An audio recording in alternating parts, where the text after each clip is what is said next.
Good afternoon mga housemate, good afternoon po kuya. Ang paano ako maka-move on kuya? Isa kuya, maghanap ng iba para makalimutan yung una, yung love mo.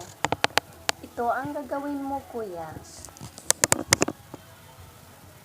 Pag may isang lalaki na lumapit sa'yo, pag humingi sa'yo ng number, ibigay mo. Ito kuya. Pag nakabigay ka ng number, tawagan mo, tsaka,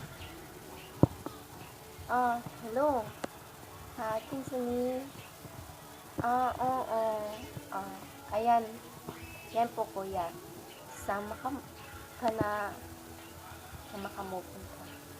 Ito lang po, ang nagtatapos ang video ko. Salamat sa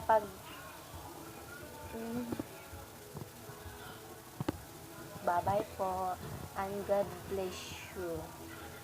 Mwah.